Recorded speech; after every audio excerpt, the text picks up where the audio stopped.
Évangile TV présente Partage ton histoire.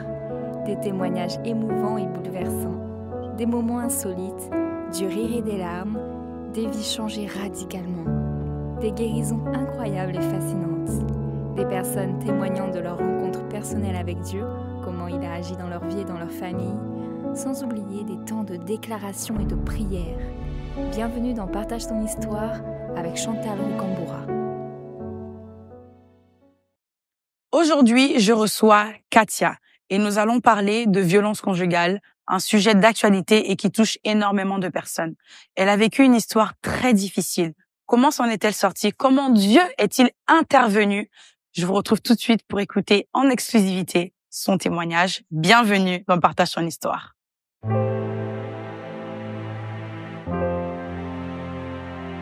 Bienvenue Katia dans Partage ton histoire. Je suis très heureuse de te recevoir sur ce plateau et je crois véritablement que ton témoignage va aider énormément de personnes et surtout les femmes qui sont victimes de violences conjugales. On va en parler aujourd'hui. Merci à toi. Merci pour ton courage de t'ouvrir sur ton témoignage. Que toute la gloire revienne à Dieu. Amen. Amen. Et tu as 34 ans, du coup, tu es d'origine congolaise et camerounaise.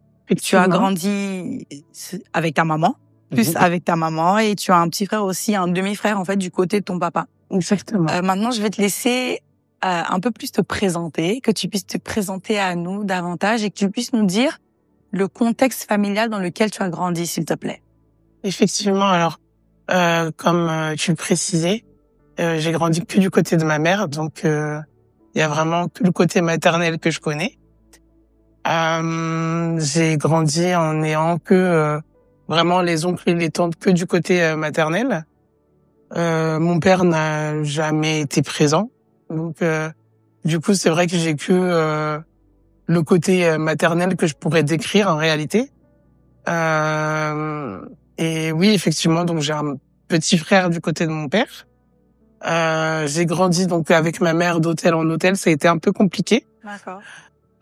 Et puis on a fini par se stabiliser après une dizaine d'années. Et ça, c'était ici ou... Ici en France. C'était ici en France. T'étais venu C'est en ça. France à l'âge de quel âge, du coup? Moi, j'ai toujours été ici, en fait. Et tu es né ici? Exactement. D'accord. Ok. Je pensais que tu étais né au... Non. Ok, d'accord. Donc, tu es né ici. Très bien. Et du coup, qu'est-ce qui s'est passé, en fait? Je pense que tu étais dans la vingtaine déjà par rapport à ton papa lorsque tu as découvert, en fait, qui il était, comment tu l'as... C'est quand, pour la première fois que tu l'as vu, au final? Alors moi, mon père, je peux dire que pour la première fois, je l'ai rencontré, j'avais effectivement entre 24 et 26 ans. Et en fait, il me semble plus que c'était vers les 25 ans. C'était le jour de sa levée de corps, en fait. Donc, il était décédé, en fait. Exactement. Et tu sais dans quelles circonstances?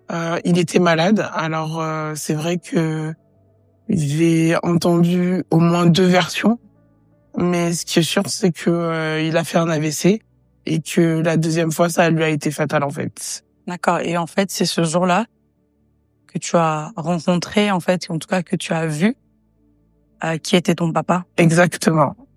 Et comment tu te sentais à ce moment-là, en fait? Qu'est-ce que tu te disais? C'est quand même terrible, hein, je trouve, c'est quand même choquant. Ça a été un mélange de sentiments qui sont quelque part, je dirais, un peu flous, parce que c'est quelqu'un qui nous est proche et en même temps c'est quelqu'un qui nous est tellement loin, Oui. en fin de compte. Donc de rencontrer un inconnu qui est censé être comment je peux dire, une représentation, enfin Une figure paternelle. une figure paternelle, ouais, exactement. Et qui, au final, à part son nom, j'ai pas grand-chose comme information, ouais, en réalité. D'accord. Et du coup, est-ce que tu penses, en fait, que le fait d'avoir grandi, justement, sans figure paternelle a causé des blessures en toi ou a causé un manque en toi? Finalement, qui s'est peut-être répercuté sur ton histoire? Je pense que oui. Je pense que oui, dans le sens où c'est vrai que, émotionnellement parlant, il y a des choses qu'on a souvent avec nos parents. Et là, du coup, c'est vrai qu'il y avait une partie qui était pas présente. Donc du coup, ben j'ai pas pu explorer certaines choses. Après, il y a le côté culturel aussi. Donc c'est vrai que bah il y a des choses qu'on est obligé d'apprendre un peu sur le tas et de gérer différemment du coup, mais c'est vrai que ça peut être compliqué à certains moments. Ouais. Et du coup, finalement, l'élément déclencheur concernant ton témoignage et tout ce qui s'ensuit a été un moment où tu étais hébergé avec ta maman et tu as fait une rencontre. C'est ça. Est-ce que tu peux nous en parler, s'il te plaît? Alors j'étais dans une période où c'est vrai que je rencontrais un peu, enfin il y avait plein de monde qui rentrait dans ma vie, qui sortait. J'étais sur Paris et c'est vrai que c'était une période où on va pas dire que toutes les découvertes étaient bonnes à faire, mais je ne refusais pas les différentes rencontres que je faisais. Mm-hmm. Et ce qui nous a amené à cette fameuse rencontre sur Paris. C'était, je pense, entre automne et hiver. Comment tu l'as rencontré? Une soirée sur Paris avec différentes personnes. On était assez nombreux. Et du coup, en fait, il s'est présenté à nous pour une information et finalement, ça a accroché et de fil en aiguille. D'accord. Et cette relation a duré combien de temps? Alors, cette relation a duré quasiment 7 ans au total. 7 ans. Ouais. Waouh. Bon, clairement, déjà, faut savoir que dans ce témoignage, on va parler de violence conjugale.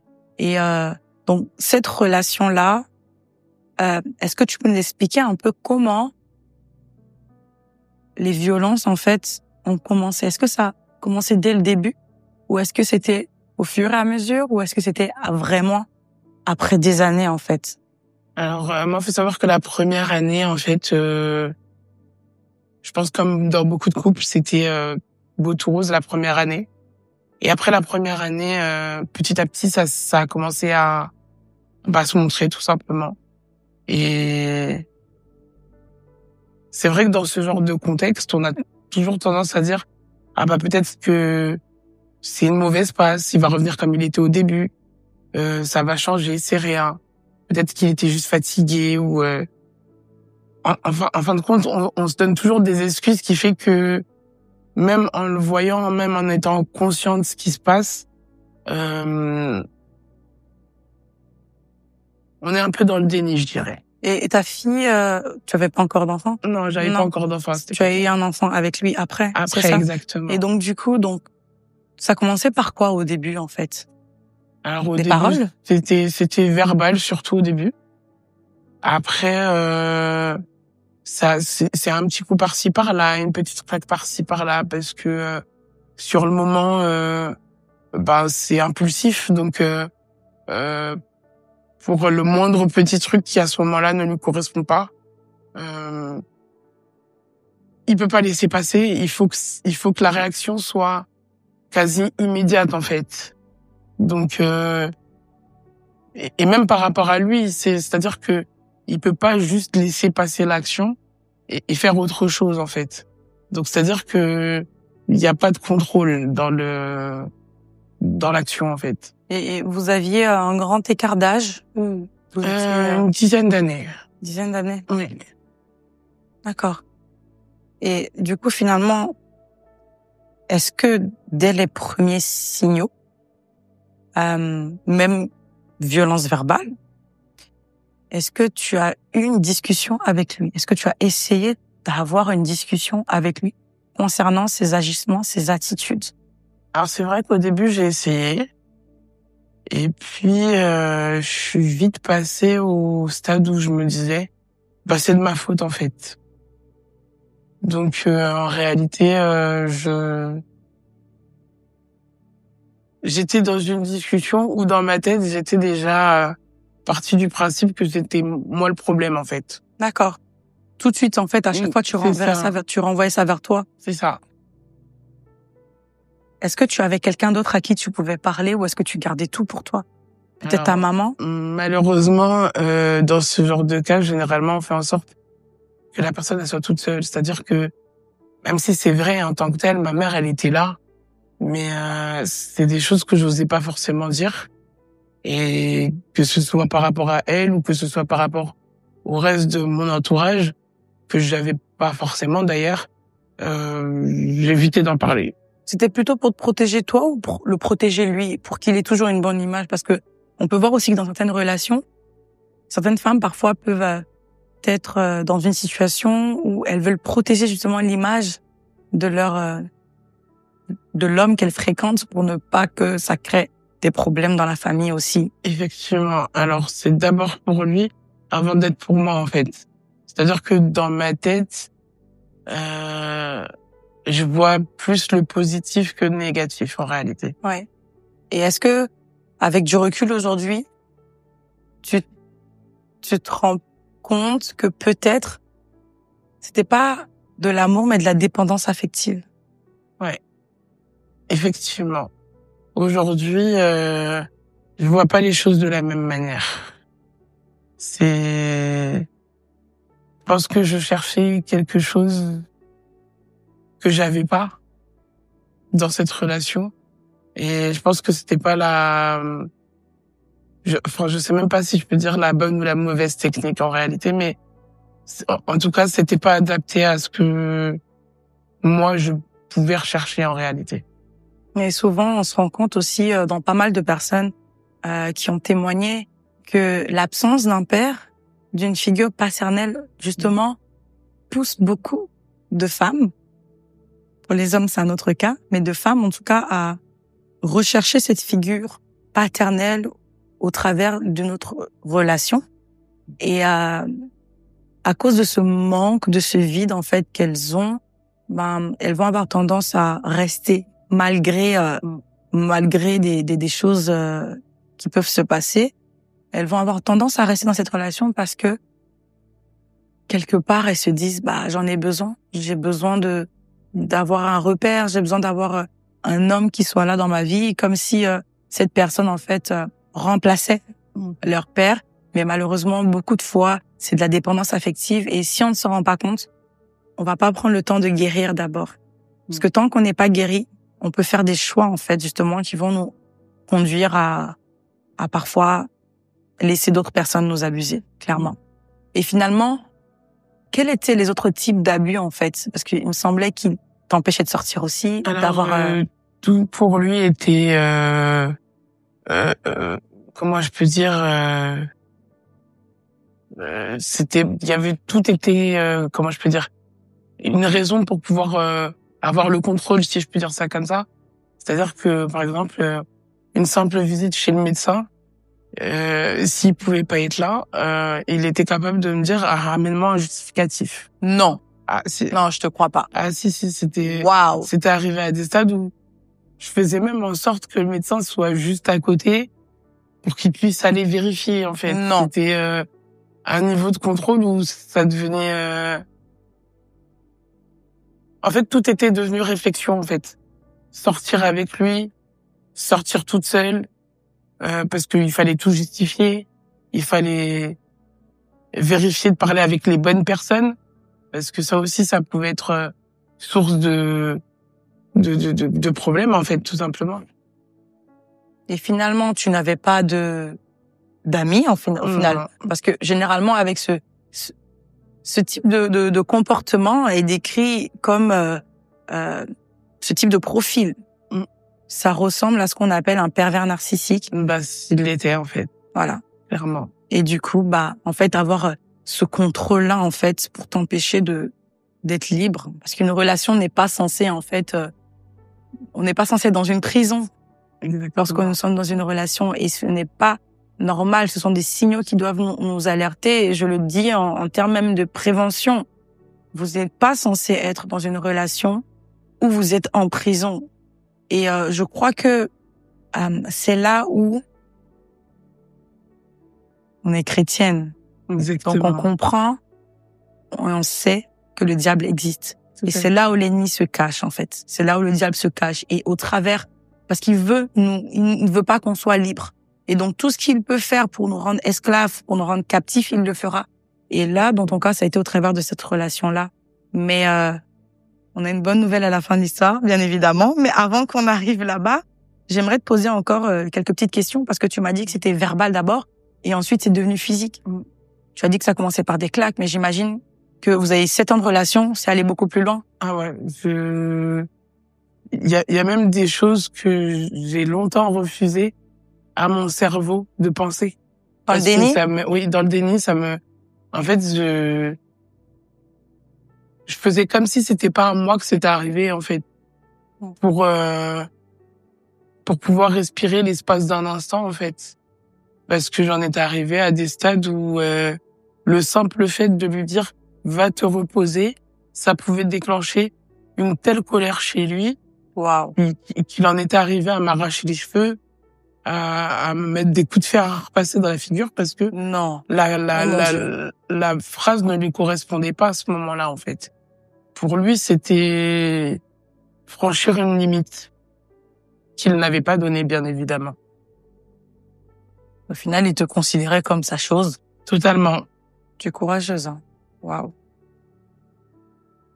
Et quelle a été ta pensée sur Dieu à ce moment? Parce que tu as grandi dans une famille croyante, c'est ça, quand même, chrétienne catholique, et du coup, tu croyais en Dieu.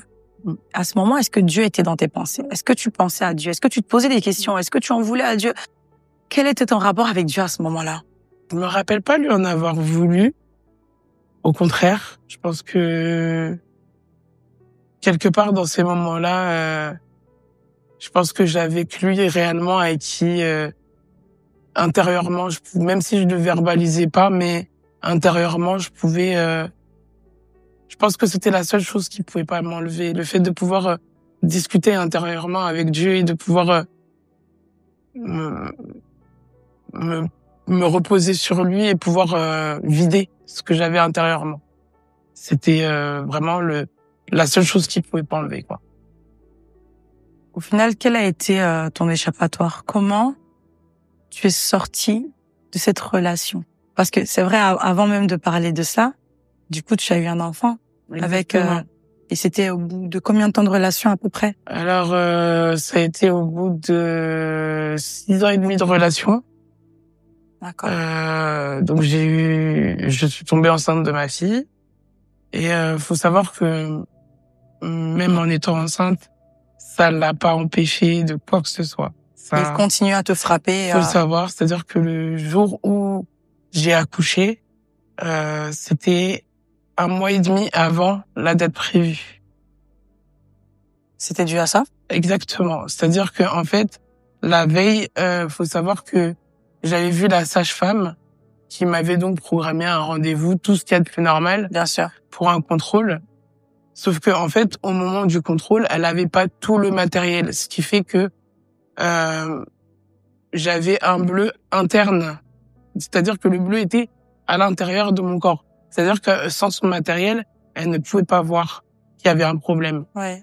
Et donc le lendemain de sa visite, mon accouchement s'est déclenché prématurément, du coup. Et ça a été assez surprenant parce que c'était pas prévu à ce moment-là. Enfin,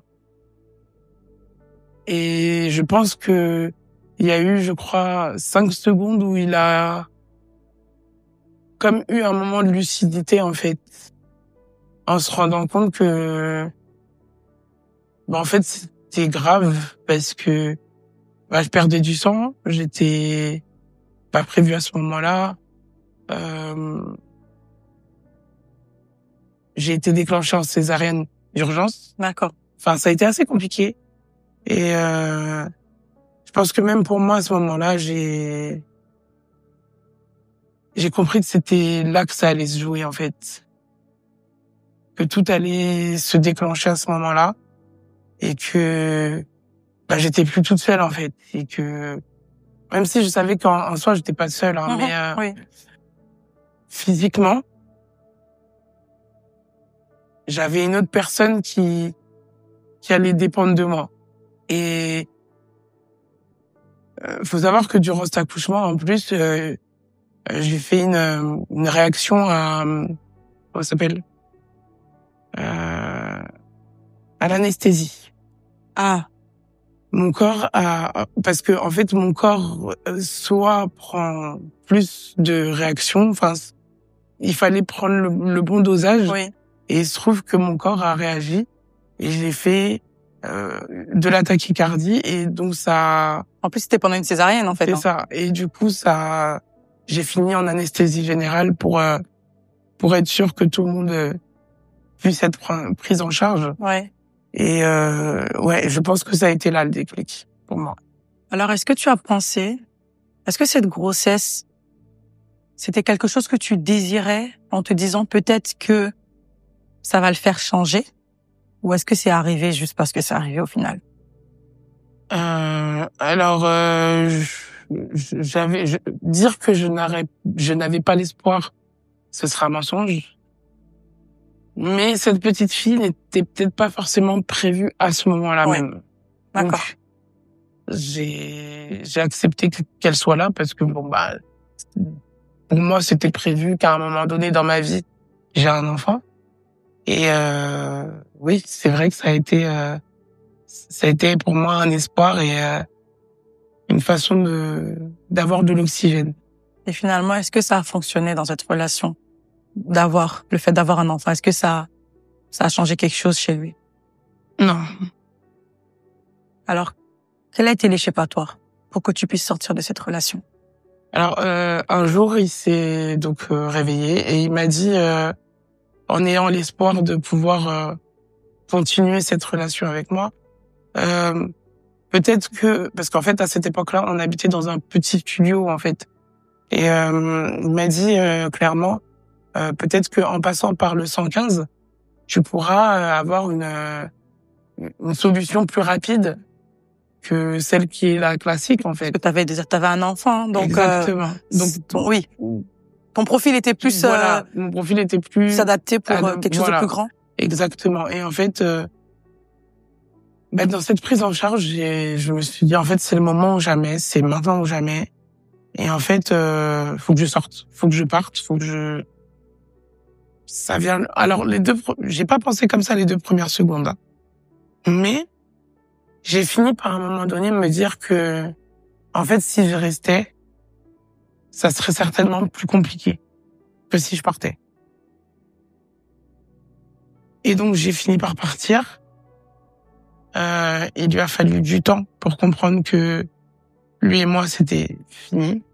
Tu lui as rien dit du coup, il a juste compris en fait. Exactement. Ouais. Alors entre-temps, il faut que je précise quand même que il était tellement dans une psychose que il en est arrivé à me suivre dans la rue avec couteau. Donc pendant un long moment, il a été interdit de m'approcher. T'as porté plainte? Ouais, exactement. Et là récemment, on a eu une audience le 9 janvier concernant les droits de visite de la petite, en fait. Ah oui, parce qu'il y a eu un épisode quand même où il a essayé de te poignarder devant l'école de ta fille. Exactement. Et du coup, comment justement, comment tu t'en es sorti? En fait, j'ai l'avantage, c'est que, en fait, l'école de ma fille, je la connais depuis très longtemps, en fait. D'accord. Donc, du coup, j'avais eu l'occasion d'expliquer la situation au directeur qui était présent à ce moment-là, et qui donc m'a permis, au moment fatidique, de pouvoir rentrer, en fait, dans l'école, et de le laisser lui à l'extérieur de l'école. Waouh. Et finalement, est-ce que l'État a pu t'aider à trouver un appartement ou quelque chose comme ça? Alors, pour l'instant, je suis toujours prise en charge dans une association. D'accord. Qui m'héberge avec ma fille actuellement. J'ai pu reprendre le travail correctement parce que c'est vrai que dans toute cette histoire avec les déménagements et tout ce qui allait avec, c'était compliqué pour moi de travailler. Donc j'ai eu quasiment un an et demi, quasiment 2 ans de battement où je travaillais pas. Et du coup, pour l'instant, en tout cas, j'ai repris le travail et je suis dans une association qui est stable le temps que je trouve réellement un appartement qui soit à moi. Ça. Est-ce que tu es restauré de cette situation aujourd'hui? Je dirais que oui, je suis restauré, ouais. Et comment tu as été restaurée? Parce que on n'a pas parlé de ce moment où est-ce que Jésus s'est révélé à toi, parce que tu as grandi dans une famille chrétienne, mais tu n'avais pas encore rencontré le Seigneur. Et c'est le Seigneur qui t'a permis d'être libéré, mais comment, en fait, finalement? Alors, j'avais déjà eu une première rencontre avec Dieu, mais je pense que je m'étais très rapidement éloignée. Et une fois, je sors d'un hôtel avec ma fille, et clairement, c'était un moment compliqué parce que l'hôtel en lui-même était un hôtel qui était, je dirais pas insalubre, mais presque. Presque. C'est des moments où vous vous déplacez, vous avez jamais d'endroit fixe. Et j'étais tombée en plus sur un gardien qui était très compliqué dans sa façon de faire. Et en sortant, je tombe sur une dame que je ne connais absolument pas, que je n'ai jamais vue de ma vie, qui me dit « Tu as une grande étoile, tu sais. » Et bon, qu'est-ce que je peux répondre à part écouter en réalité? Et elle me dit tu sais que Dieu est avec toi. Il ne t'a pas oublié. Tu ne l'as pas oublié. Mais rapproche-toi de lui. Waouh. Et en fait, je sais pas, ça m'a... Comme si je dormais et que j'avais cette sensation réchauffante que, comme quand on vous entoure, à un moment où vous avez besoin de cette chaleur et d'avoir des mots placés au bon endroit, au bon moment. Et au même moment, en fait, je suis retombée sur une église, donc l'église CRN où j'étais juste avant. Et j'ai rencontré une personne qui m'a dit écoute, je t'invite à l'église, viens avec moi. Et en fait, c'était à 1 ou 2 jours d'intervalle. Et en fait, je me suis dit c'est maintenant, en fait. Faut que je reconnecte. C'est maintenant que ça doit se faire. Et je sais pas, à part quelqu'un qui a déjà vécu cette connexion et cette chaleur, je peux pas l'expliquer. Oui, ça se vit, il faut l'expérimenter. Il faut le vivre, en fait. Et dans toute cette expérience, en fin de compte, je me suis sentie tellement entourée que voilà, ça a été pour moi le moment où je pense ça devait se reconnecter. Au final, tu reconnais la main de Dieu derrière toutes ces situations, comment il t'a retiré de là, comment il t'a aidé, comment il t'a restauré, en fait. Tout à fait. Wow.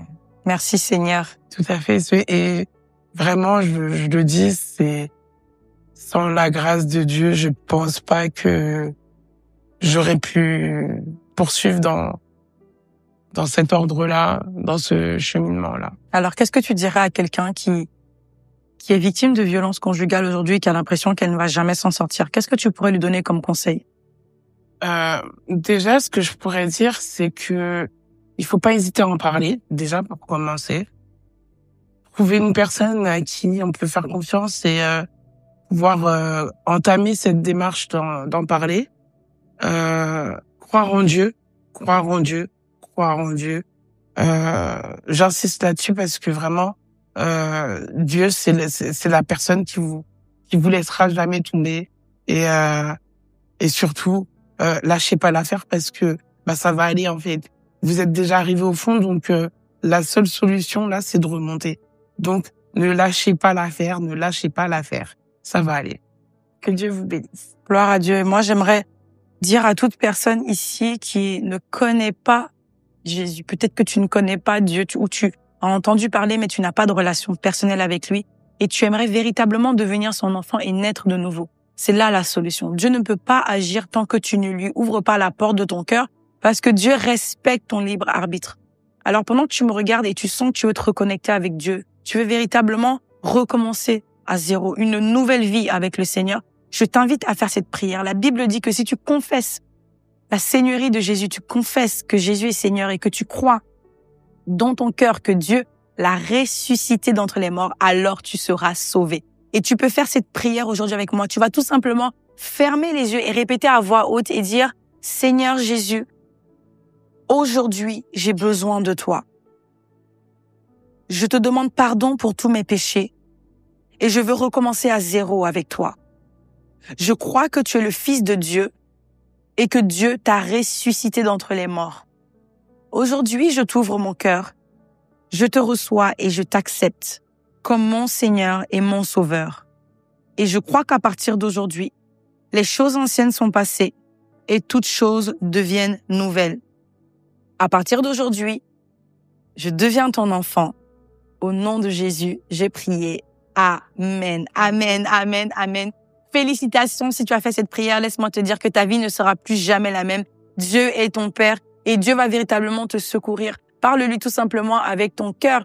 Aujourd'hui est un jour nouveau pour toi. Il essuie tes larmes et je prie maintenant pour toi au nom de Jésus qu'une huile de joie, qu'une onction de restauration, que la présence de Dieu soit là où tu es maintenant et qu'elle envahisse tout ton être et que le Seigneur relève ta tête, que le Seigneur relève ta tête au nom de Jésus, que le Seigneur t'aide et à sortir de ces situations-là et fasse en sorte que tout plan du diable, tout plan de l'ennemi, tout ce que le diable essaie de faire pour t'écraser, pour te rendre esclave, je déclare au nom de Jésus que ces plans sont nuls et sans aucun effet. Et je déclare qu'à partir d'aujourd'hui, tu verras la main de Dieu agir puissamment dans ta situation. Continue à garder espoir. Quelque chose de merveilleux est sur le point de se passer. Alléluia. Merci, merci, merci, merci infiniment, Katia, pour ton témoignage. Je crois qu'il va libérer énormément de personnes. Que Dieu te bénisse abondamment. Amen. Amen. Merci à vous de nous avoir suivis. On se donne rendez-vous pour un autre témoignage dans Partage ton histoire.